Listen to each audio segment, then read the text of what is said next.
जय जलाराम बापा। नमस्कार साथियों, मैं हूं दिनेश ठक्कर बापा और आप देख रहे हैं AM/PM टाइम्स। साथियों, आप सभी से निवेदन है कि कृपया कर इस चैनल को सब्सक्राइब कर लेवें। जो साथी पहली बार आज पधारे हैं उनसे भी मेरा आग्रह है कि वे इसे सब्सक्राइब कर लेवें। इसके अलावा बेल आइकन को भी दबावें ताकि नोटिफिकेशन का लाभ आप सभी को बराबर रूप से प्राप्त होता रहे। साथियों, मुझे पूरी उम्मीद है आप मेरे इस निवेदन को सहर्ष स्वीकार करेंगे और जलाराम बापा से पूरी तरह भक्ति भाव से जुड़कर उनके प्रत्येक अध्याय का लाभ प्राप्त करेंगे। तो साथियों, प्रारंभ करते हैं जलाराम बापा के जीवन का 7वां अध्याय। वयोवृद्ध साधुजन और जलाराम जब रवाना हुए तो उसके कुछ देर बाद बनिया दुकानदार जलाराम को सबक सिखाने की नियत से वालजी को साथ लेकर साधुओं के रहवासे की तरफ चल पड़े।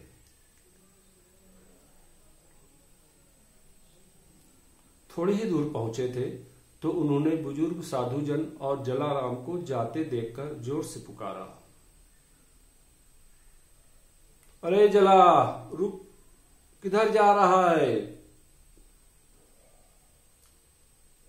चाचा की पुकार सुनकर जलाराम वहीं खड़े रह गए।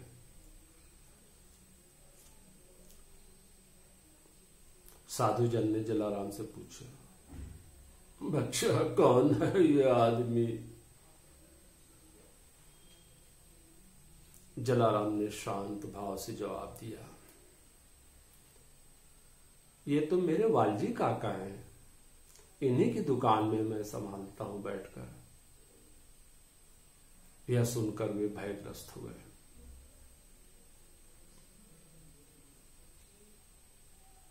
साधुजन तो वालजी के तेवर से सहम गए। उन्हें आशंका हुई जलाराम पर आज चाचा का गुस्सा बरपेगा। उन्हें जलाराम से मदद लेने का अब अफसोस भी होने लगा था। वे बोले, बच्चा, यह सब सामान हमें अब नहीं चाहिए। तू इसे वापस दुकान में रखने चला जा। तेरे जैसे सेवक पर कोई संकट आए यह हमें देखा नहीं जाएगा।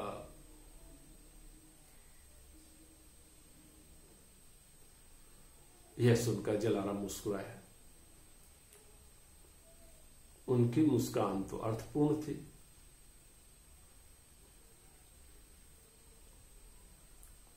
उन्होंने केवल इतना ही कहा, जय श्री प्रभु श्री राम की इच्छा। फिर वे भगवान श्री राम को मन ही मन याद करते हुए उनसे मौजूदा स्थिति से बचाव की प्रार्थना की।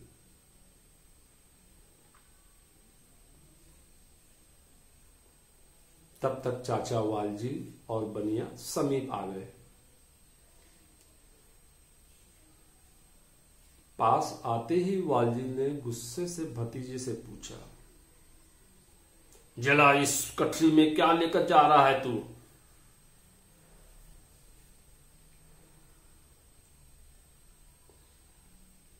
जलाराम के मुंह से अपने आप यह शब्द निकले,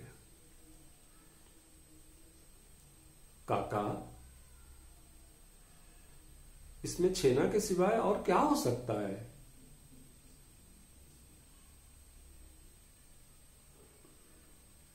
चाचा ने तमतमाते हुए कहा, जला, अब तू ज्यादा नादान मत बन। इस बनिया सेठ ने मुझे सब कुछ बता दिया है। दिखा तेरी गठरी। फिर जलाराम ने बिना डरे उस गठरी को दिखाया।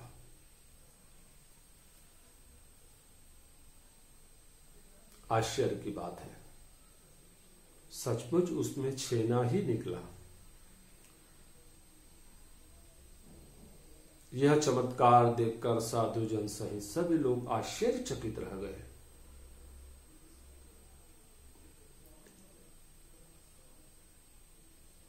इस दरमियान तमाशबीनों की भीड़ भी जुट गई थी।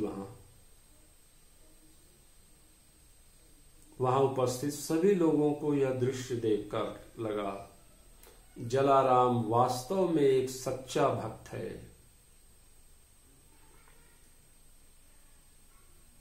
यह बनिया दुकानदार तो नाहक ही चाचा वालजी को भड़काकर यहां तक साथ ले आया था।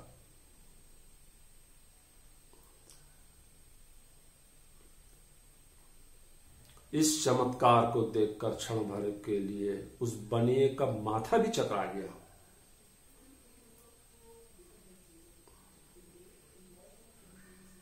वालजी के गुस्से से बनिया दुकानदार अनभिज्ञ न था। वे उसे कुछ बोले, इससे पहले ही उसने वालजी को उचकाया। वालजी माई, जला से पूछो इस लोटे में क्या है। चाचा वाली ने पूछा। हाँ जरा, इस लोटे में क्या लेकर जा रहा है।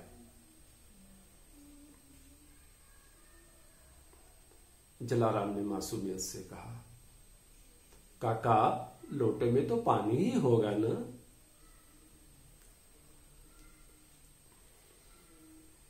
बनिया दुकानदार चाचा भतीजे के बीच में आकर अपनी टांग अड़ाई और कहा, जला झूठ मत बोल, इसके भीतर कोई पानी वानी नहीं है, इसमें घी है। मैंने अपनी आंखों से तुझे इस लोटे में घी डालते हुए देखा था।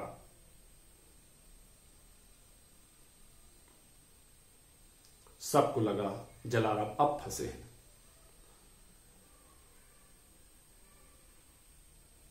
फिर जलाराम ने चुपचाप वह लोटा चाचा के सामने रख दिया।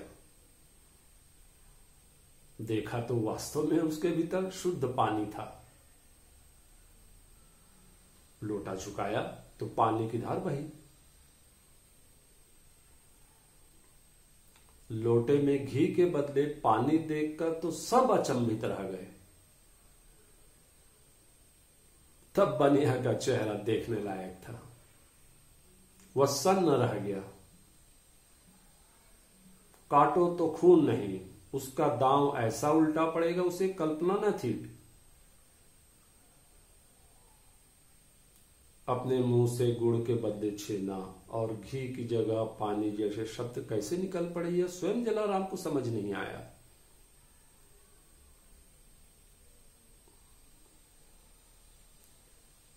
यह सब प्रभु श्री राम की माया है, ऐसा मन ही मन बोलकर जलाराम ने चाचा की तरफ देखा।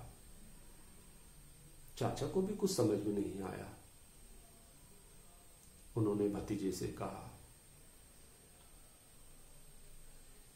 जला जा, यह सामान इनके रवासे में रखकर जल्दी आ।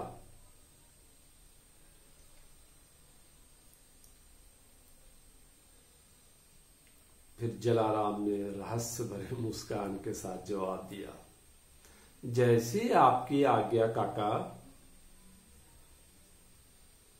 जलाराम साधुजन के साथ फिर चल पड़े।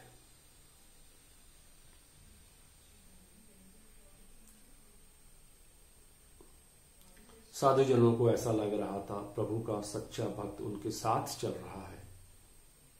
आशीर्वाद देते हुए बोले, प्रभु सब जगह मौजूद है, उन्होंने हम दोनों की लाज बचा ली, भगवान तेरा भला करे।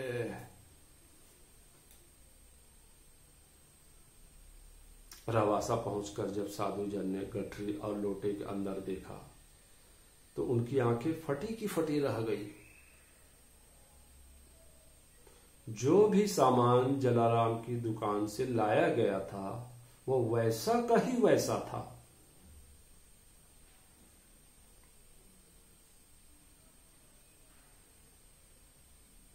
उस वयोवृद्ध साधुजन ने खुशी के मारे जलाराम को गले लगा लिया और बोले, बच्चा, जो हमने अब तक नहीं पाया है इस बुढ़ापे में, तूने आसानी से पा लिया है।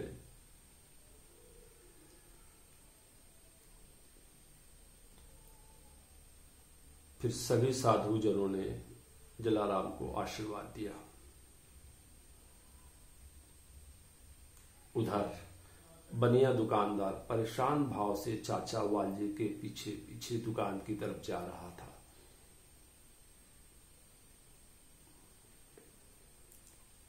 दुकान के पास आते ही उसने वालजी से अपने मन की दुविधा बताई। वालजी भाई, मैंने ध्यान से खुद जलाराम को घी सहित खाद्य सामग्री साधुजनों को देते हुए देखा था। मेरी आंखें धोखा नहीं खा सकती।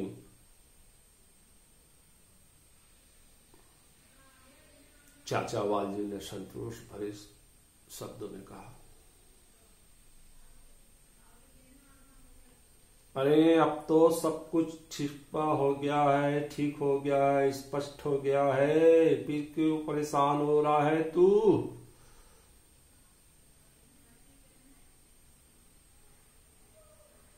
उस बनिया दुकानदार ने अंतिम पासा फेंकते हुए कहा, वालजी भाई, मुझे तो ऐसा लगता है यह उस साधुजन की नजरबंदी की करामत है। खैर जाने दो, दुकान जाकर सामानों की गिनती और पड़ताल करोगे तो सब पता लग जाएगा। दूध का दूध, पानी का पानी हो जाएगा। वालजी ने कहा, चलो यह भी कर देख लेते हैं, तुम्हें संतोष हो जाएगा। तुम जैसा कह रहे हो वैसा हो जाएगा, दूध का दूध, पानी का पानी हो जाएगा। फिर दोनों दुकान पहुंचे। उधर पीछे पीछे तमाशबीन भी पहुंच गए। चाचा वालजी ने अपनी दुकान का एक एक सामान गिना, उसकी तुलाई की, कपड़ों का नाप जोख किया, लेकिन सब कुछ पहले जैसा था, कोई वस्तु कम न थी। यह सब चमत्कार देखकर पड़ोसी बनिया दुकानदार सिर झुकाकर चुपचाप वहां से खिसकने में ही अपनी भलाई समझी।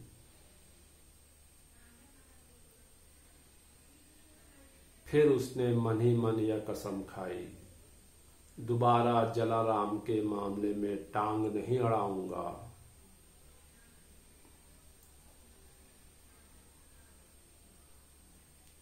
तो साथियों,